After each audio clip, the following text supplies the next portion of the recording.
Good afternoon, everyone. We are here at the City of North Miami Beach Library once again to hopefully help you pronounce English a little better every week. Let's see, my name is Terry. We are going to talk about syncopies today. This word has two meanings, one medically and the other one is grammar. And of course, we're going to be concerned with the grammar end of it, okay? Syncopies are words that lose sound or letters within a certain word.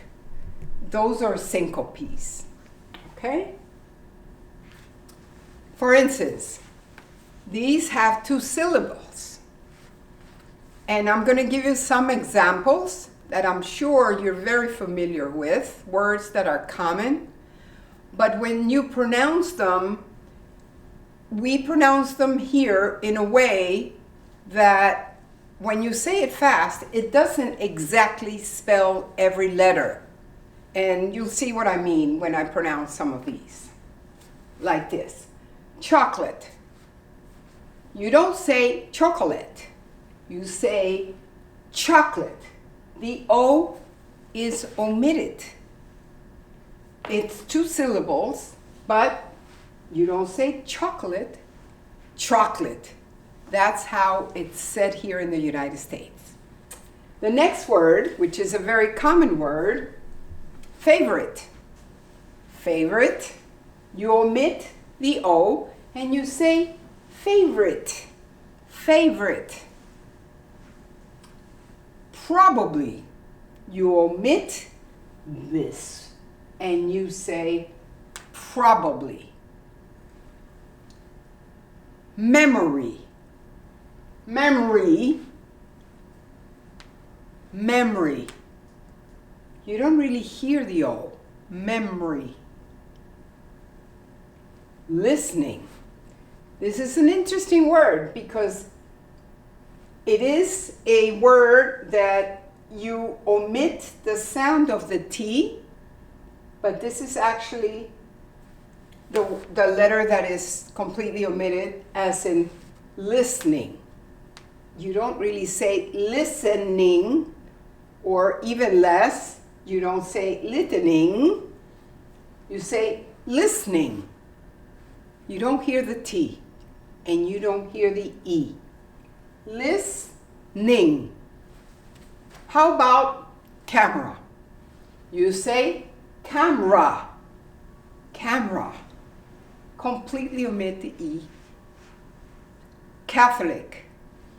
Of course, we have the pronunciation of the TH, which you always put your teeth on top, behind your teeth. Sticking your tongue out a little bit. Catholic. You omit the sound of the O. Catholic. How about different? Different. Not different. Different. Family.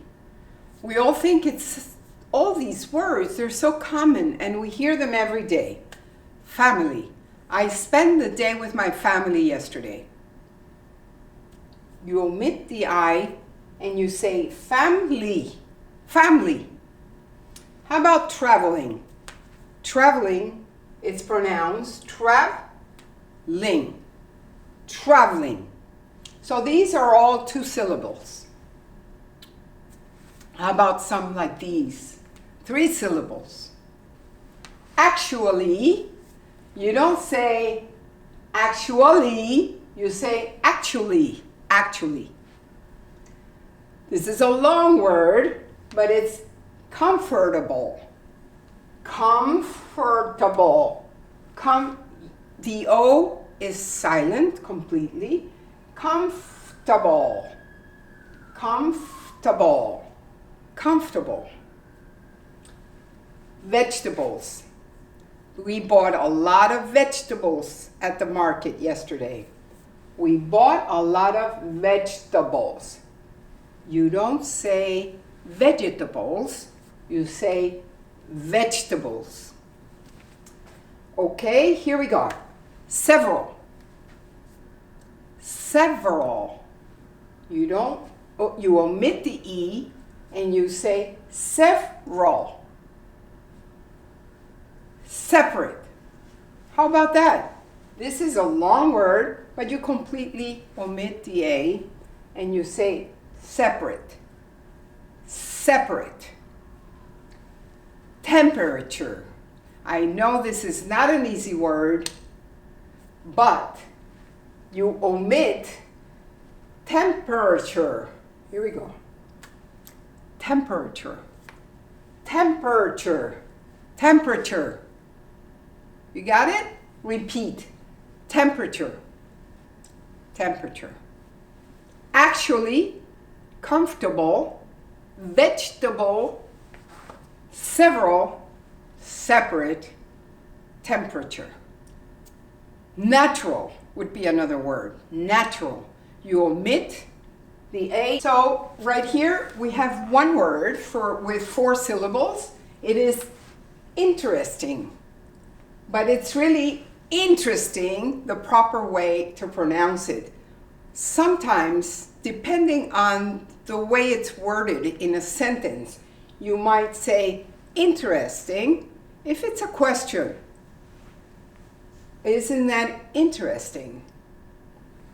But the most common way would be interesting. You completely omit the E and this becomes interesting. Interesting. That would be a very common word, but also a very common mistake. So with that, we will end today's session, and we hope that you repeat all of these words, and now things begin to make sense. Because one thing is to see the words like this, and another is to understand the omissions, the things that are lost and that we don't pronounce. Remember, this word means the omission of sounds or letters from within a word. These are words that are correct, yet we cut off completely a sound, like in family. Okay? Until next time, goodbye from the City of North Miami Beach Library. It's always a pleasure.